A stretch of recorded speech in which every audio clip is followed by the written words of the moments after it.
नमस्कार दोस्तों, the real story में आपका स्वागत है। क्या आपने कभी सोचा है कि चमक दमक वाली बॉलीवुड या साउथ इंडियन फिल्म इंडस्ट्री की दुनिया के पीछे कितने राज छिपे होते हैं? आज हम बात करने जा रहे हैं एक ऐसी कहानी की जो फिल्मी स्क्रिप्ट से भी ज्यादा ड्रामेटिक है।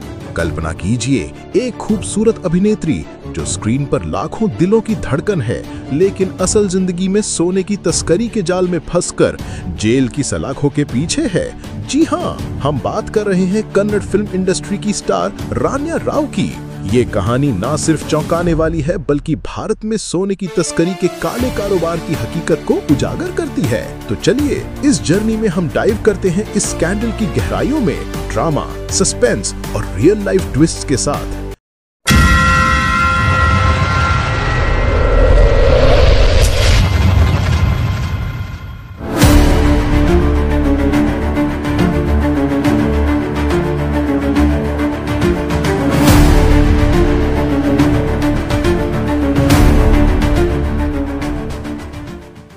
सबसे पहले आइए जानते हैं कौन है रान्या राव।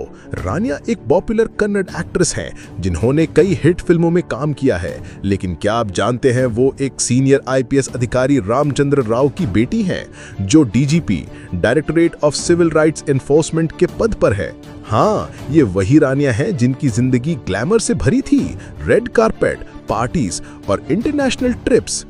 हमने पिछले एपिसोड्स में रान्या की पूरी कहानी विस्तार से दी है, हमने डिस्क्रिप्शन में लिंक दी हुई है, आप जरूर देखें। तो रान्या एक ग्लैमर की दुनिया में रह रही थी, लेकिन 2025 की शुरुआत में सब उलट-पुलट हो गया। जानकारों के मुताबिक रान्या ने 2023 से 2025 के बीच दुबई की 34 से 52 ट्रिप्स की, और हर ट्रिप में कुछ न कुछ संदिग्ध था। क्या ये ट्रिप सिर्फ वेकेशन के लिए थी या कुछ बड़ा खेल चल रहा था? चलिए स्टोरी को विस्तार से जानते हैं। इस साल 4 मार्च 2025 को बैंगलोर इंटरनेशनल एयरपोर्ट पर एक हाई प्रोफाइल अरेस्ट हुआ। डायरेक्टोरेट ऑफ रेवेन्यू इंटेलिजेंस यानी DRI ने रान्या राव को गिरफ्तार कर लिया। उनके पास से सोना बरामद हुआ, और वो भी कोई छोटा मोटा नहीं, बल्कि 127.3 किलोग्राम। दोस्तों सोचिए, 127 किलो सोना, ये इतना है कि एक आम आदमी की पूरी जिंदगी की कमाई से भी ज्यादा वैल्यू का।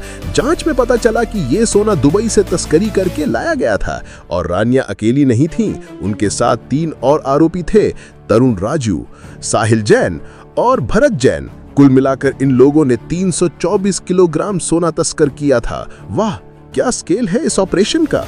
पुलिस से पता चलता है कि रान्या ने पुलिस एस्कॉर्ट का इस्तेमाल करके कस्टम्स को बाईपास किया, क्योंकि उनके पिता आईपीएस हैं, तो ये सुविधा मिली होगी। क्या ये पावर का मिसयूज नहीं है? ये सवाल हर किसी के मन में घूम रहा है। अब आते हैं सबसे बड़े ट्विस्ट पर, पेनल्टी। DRI ने रान्या पर 102.55 करोड़ रुपए का जुर्माना लगाया है। हाँ, आपने सही सुना, 102 करोड़। और ये सिर्फ रान्या का हिस्सा है। तरुण राजू पर 62-63 करोड़, जो करीब 71 किलो सोने के लिए है, और साहिल जैन व भरत जैन पर 53-53 करोड़ रुपए, जो प्रत्येक 63 किलो के लिए है। तो कुल मिलाकर 271 करोड़ का फाइन लगा है।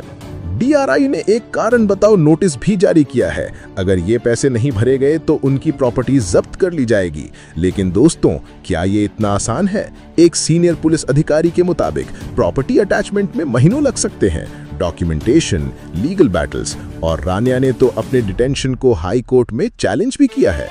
जानकारी के मुताबिक ये केस सुप्रीम कोर्ट तक जा सकता है। सवाल ये है कि क्या रान्या जेल से बाहर आएंगी, या ये फाइन उनकी पूरी जिंदगी बदल देगा?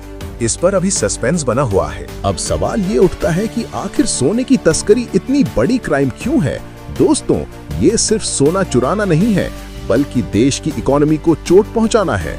विदेशों से सस्ती दर पर तस्करी के जरिए सोना भारत में लाना पूरी तरह अवैध है, क्योंकि ये गवर्नमेंट को टैक्स से करोड़ों का नुकसान पहुंचाता है।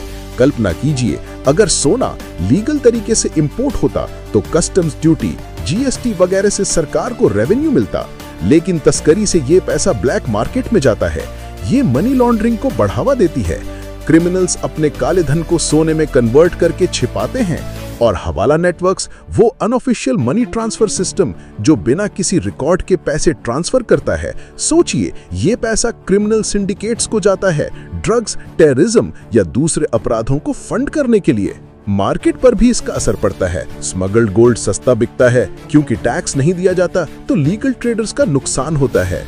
प्राइस डिस्टॉर्शन होता है, आम आदमी को सही प्राइस नहीं मिलता। और अब सवाल नेशनल सिक्योरिटी का। कभी कभी ये पैसा एक्सट्रीमिस्ट ग्रुप्स तक पहुंच जाता है। भारत के लॉज जैसे कस्टम्स एक्ट 1962, कोफेपोसा एक्ट 1974 और फेमा एक्ट 1976 इसी को रोकने के लिए बने हैं। ये लॉ स्मगलर्स की प्रॉपर्टी जब्त करने की पावर देते हैं। दोस्तों, ये सिर्फ एक केस नहीं, हर साल भारत में हजारों किलो सोना तस्कर होता है और ये इकोनॉमी को अंदर से खोखला कर रहा है। रानिया का केस और भी इंटरेस्टिंग है क्योंकि वो सेलिब्रिटी हैं। इंटरनेट पर चल रही डिस्कशन से पता चलता है कि लोग शॉक्ड हैं। एक आईपीएस की बेटी कैसे इतने बड़े स्कैंडल में शामिल हो सकती है। कुछ रिपोर्ट्स कहती हैं कि रानिया ने टैक्स इवेजन और मनी लॉन्ड्रिंग भी की। बैंगलोर सेंट्रल जेल में वो जुडिशियल कस्टडी में है और तीनों आरोपी भी वही हैं। डीआरआई ने जांच तेजी से पूरी की और अब रिकवरी शुरू हो गई है। क्या ये केस फिल्म इंडस्ट्री में और बड़े नामों को एक्सपोज करेगा या रानिया की लीगल टीम कोई मिरेकल करेगी? लेटेस्ट रिपोर्ट्स बताती हैं कि नोटिस में कोई टाइम लिमिट नहीं है, लेकिन जल्दी रिप्लाई मांगा गया है और सोर्सेस कहते हैं कि जब्त सोना प्रोहिबिटेड है तो 100% फाइन लगता है। दोस्तों, ये कहानी हमें सिखाती है कि ग्लैमर की दुनिया में भी सच्चाई छिपी नहीं रहती।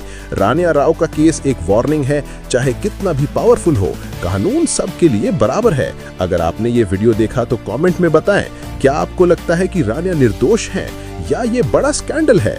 लाइक, शेयर और सब्सक्राइब करें ज्यादा से ज्यादा ऐसी रियल लाइफ स्टोरीज के लिए। धन्यवाद और याद रखें, चमक सब कुछ नहीं छिपा सकती। जय हिंद।